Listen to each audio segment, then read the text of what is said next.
Hi, everybody. Wow, nice cat, Dong Yi. Is that your cat?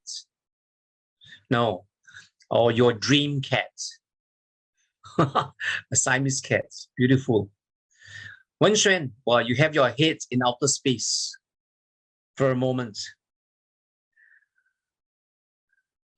Brian, why you call yourself a loser? No, I want to change my name. Oh, okay. You've got a lot of energy coming out from your head, right? Pranathi and Xuan En, could you turn on your video? It's more fun that way, right? Ian will join us in a little while. Ah, so is that your dream career, Brian? Or a painter and a beret? Usually they wear a beret. A bird keeper. What is the place, an enclosure for birds called? Anyone? Anyone knows? The place where birds are kept.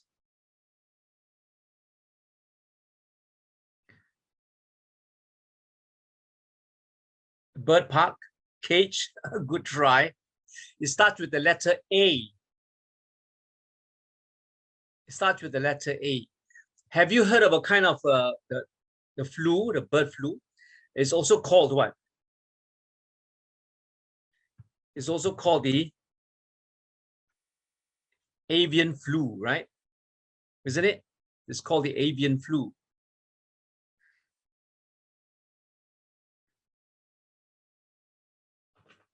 Yeah.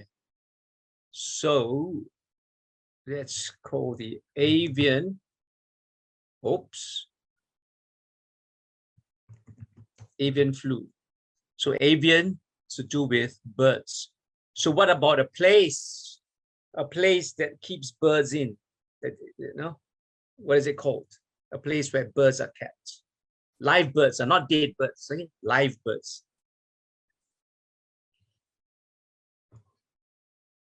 Anyone? If avian is an adjective for flu, what about the noun that describes a place that keeps birds?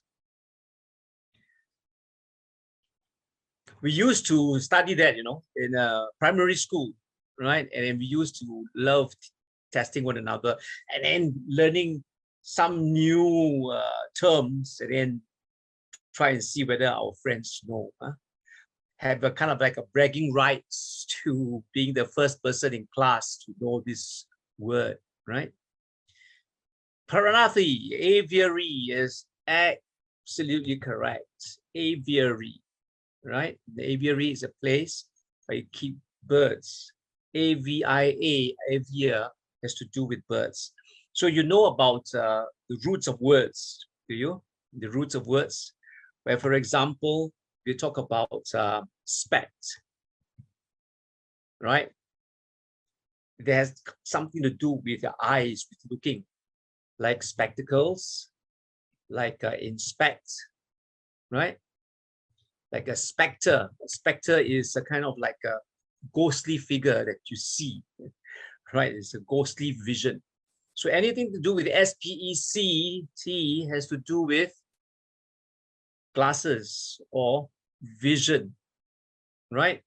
And anything to do with phone has to do with sound, right? So you have a megaphone. Mega means very great. So your voice can actually become very big, right? Megaphone, it amplifies your voice. And of course, you have a telephone, right? Like a teleport, tele is over a distance. So the sound travels over a distance, right? You have a gramophone, which is the kind of thing that reads the final records, right? So it's like reading grammar. It reads a record and then he plays the music, a gramophone, right? Of course, you have a headphone, right? And that means that it is something you put on your head that transmits noise sound. So anything to do with phone, like phonology, logy is the root word, has got a logos, which means knowledge, right? Study or knowledge of sounds. Okay, so this is one way you can expand your vocabulary very fast, and that is to have knowledge of roots, what they call affixes, okay, and stems. Affixes will be the prefix, right? Prefix is what comes before the word, whereas suffix is what comes after the words. So you have prefix, comes before the word, plus the stem, plus the suffix. Okay, so all the fix, they are fixed to the ends. And then you have the middle part, which is the stem. Okay, and then the stem can be a phone, can be spect, can be avia, right? So many kinds of stems that you can actually learn. And you can actually learn from your own knowledge now, existing knowledge. You don't have to go to the dictionary, right? Or you can go to the net, Google this etymology, which means the origin of words. And the etymology will teach you the different stems. Some stems, they originate from Latin, which is Italian, Old Italian. Some originate from Greek, they have Greek origin. Some have German, Dutch, you know. So English language actually has a lot of origins, right? It's got very strong connection, England and British Isles, with the Germanic tribes. And you know, for a great part of its history, England had a lot of interaction with the Vikings, right? The Nordic peoples, okay, as well as in the Baltic. So it's got a lot of words that they actually borrow. And Old English has got a lot of these Nordic words worked into the vocabulary as well. So you have the Nordic stems. Okay, of course, Greek is a very major part of the vocabulary. Greek. Okay, this is just for your knowledge. Whet your appetite. So do we have everybody here? Not everybody is here yet, I know, but never mind. We'll start anyway soon, right? How many of us are here now? 1, 2, 3, 4, 5, 6. Yeah. A lot of my regulars are not here today, and I have got some people who are new, right? Like Xuan En. Xuan En, that's your name, Kaiselin. Is that how I pronounce your name? Kaiselin or Kaiselin? Kaiselin, right? Good. And Tongyi, are you new to my class? No? I think I saw your face. Too many people. I can't remember everybody. Yeah, so Tongyi, Ian definitely remember. Okay, and Brian. Okay, so people, we're going to start in a moment. And let me just share with you this. Then sharing screen. Oh, let me see. Anybody coming in? Oh, Subiksha, Yashika, Jared. Now comes the people who are the familiar faces. You can see Siti, Chen Yan, Cassandra, Rukfa, Yancy, RVPS. Okay. Hi, people. Hi. Hello. Glad you all can make it. Okay. I was just sharing some little bits of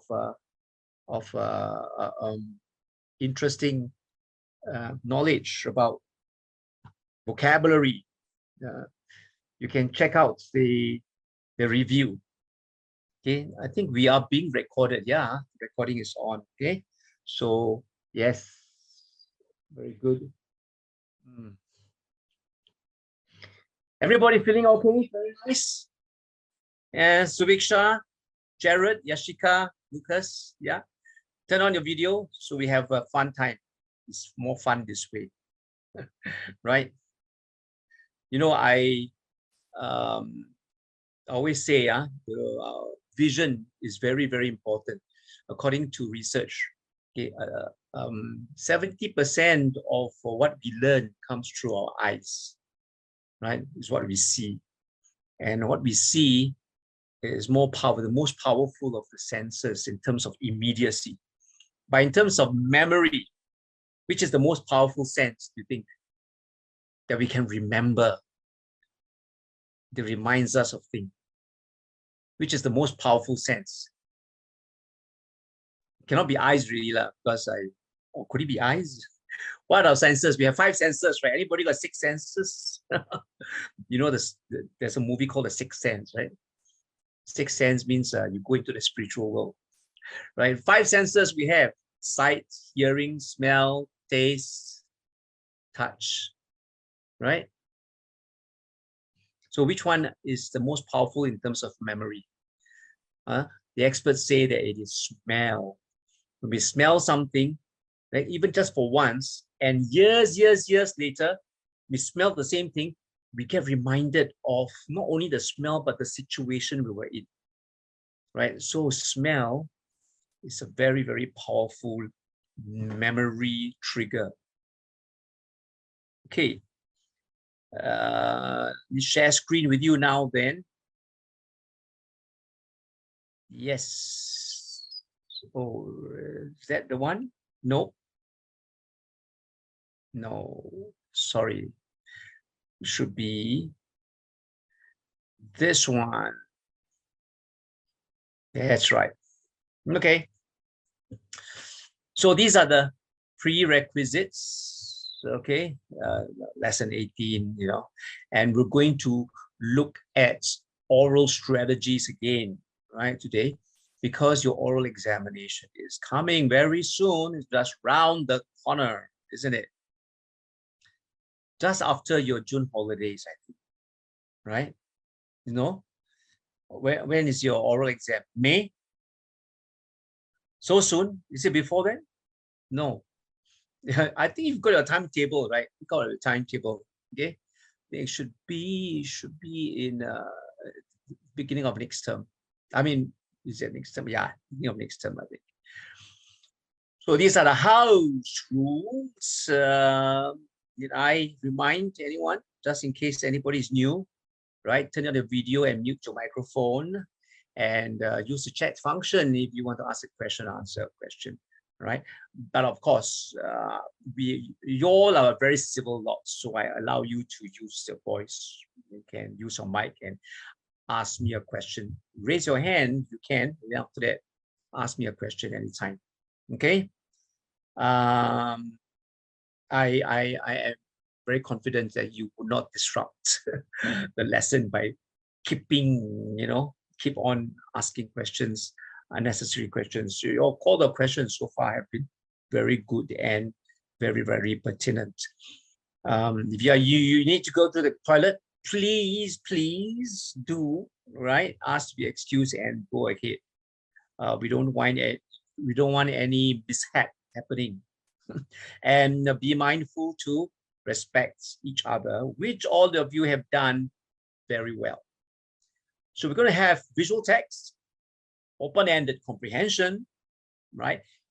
I feel two quite challenging sections of the examination, and then the oral stimulus-based conversation. Okay, and well, this conversation might frighten some people, right? And they just get goosebumps whenever they have to speak. But let me tell you, once you get a hang of it, it becomes quite enjoyable, actually. Practice it, right? Practice makes perfect, they say. So let's start off with the visual chat, shall we? Let me just check first and see whether there's anybody else who are supposed to come in. Oh, is there anybody else coming in? Oh, Crystal, there's somebody there. Crystal,